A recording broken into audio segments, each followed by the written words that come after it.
I want to get this out of the way right up front.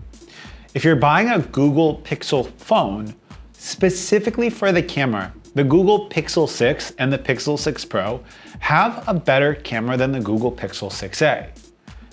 But it's not a big enough of a difference that I can tell you to go out and get the more expensive device, because honestly, the Google Pixel 6a doesn't feel like $160 cheaper of a camera. Now, the Google Pixel 6a isn't the best camera that I've used, but it is the best camera that I've used on a cell phone for under $500. And just to give you guys some idea of the phones that I've used between the $400 and $500 mark, really where smartphones are getting extremely competitive, I've used the Poco F2, and that retailed for right around the $400 price point. I've used the Xiaomi Mi 10, another around $500 phone. I've also used the Samsung Galaxy S21 Plus. That's been my work phone for the last 5.5 months. And that device retailed a little bit more expensive than the Pixel 6a. And the Pixel 6a consistently has a better camera than all of these devices. Now, when I consider other mid-range devices, most of these devices are making more compromises than the Google Pixel 6a. Most of them are using a lower tier chipset. Most of them are using lower tier processors. And that's not the case with the 6a.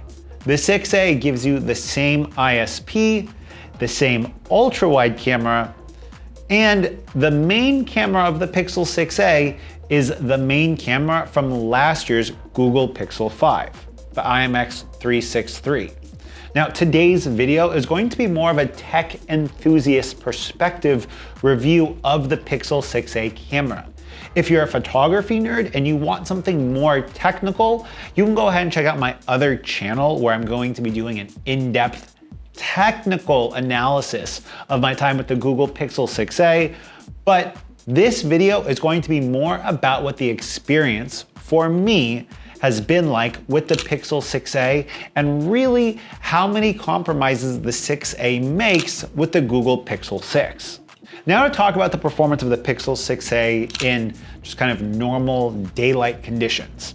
It's identical to the Google Pixel 6, especially if you're talking about daylight high contrast scenarios where that HDR multi-frame algorithm can really shine. You are not going to notice any difference between the Pixel 6, the 6 Pro, and the 6a. In fact, I would say that the pictures looked so close that I couldn't really tell a difference. And especially if we're talking about high contrast, well-lit scenarios, let's say you're taking a picture of someone indoors and you want the outdoors area that you can see in the window to be properly exposed. The Pixel 6a does an amazing job, better than any other device I've had other than the Google Pixel 6. Now, the only area where I really saw the Pixel 6a begin to struggle a little bit was moving objects in low light. Now, the Pixel 6 did a slightly better job of this because the Pixel 6 has a bigger sensor and it can obviously capture more light because it also has a newer sensor. The ultra-wide camera on the Pixel 6a experience is identical to the Pixel 6. So there's really no difference from a user experience standpoint. And ultimately, if we're talking about shooting modes and the different things that you can do with the camera, there's two modes that all of the photographers out there or mobile photographers are going to really miss. The first mode is the handheld long exposure mode, and I use this to take some pictures at the beach on a recent vacation I had, and I've used this mode to take pictures of traffic outside my window, and it's great.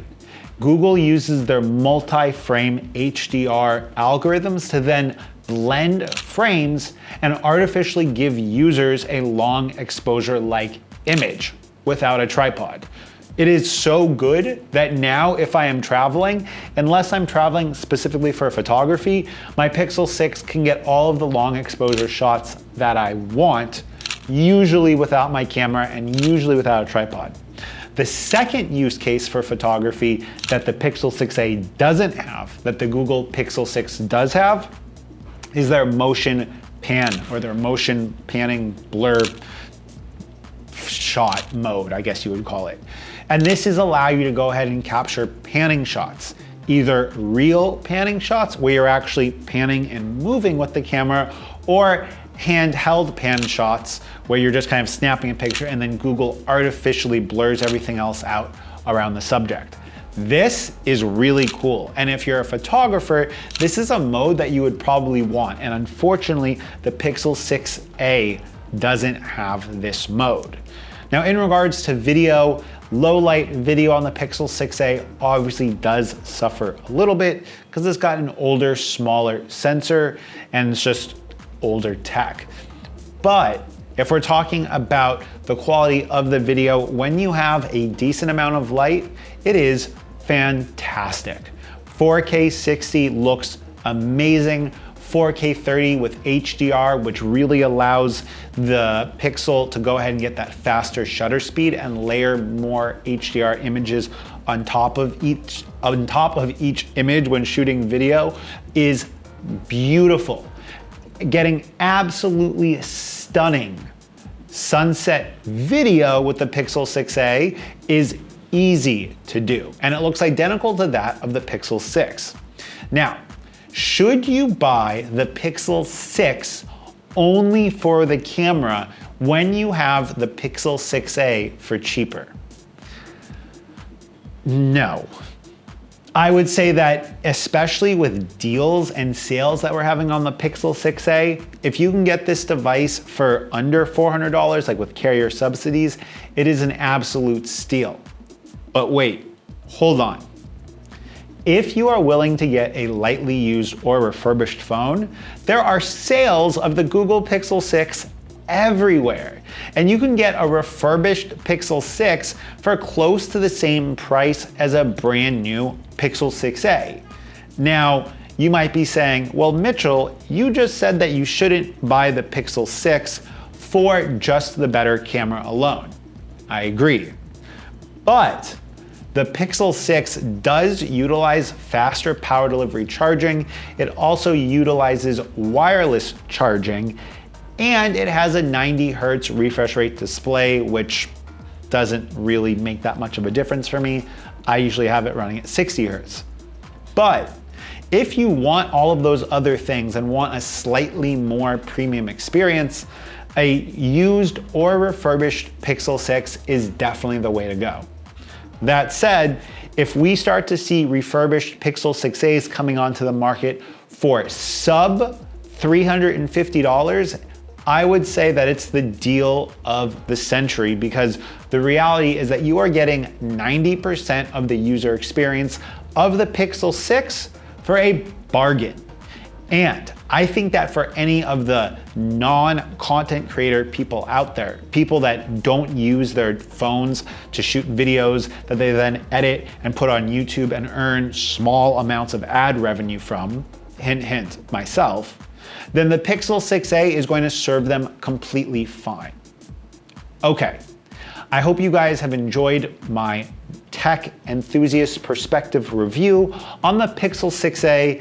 For me, this device has been fantastic in use, and I don't feel like you need to worry about missing out on a lot of camera capability if you get the 6a over the 6.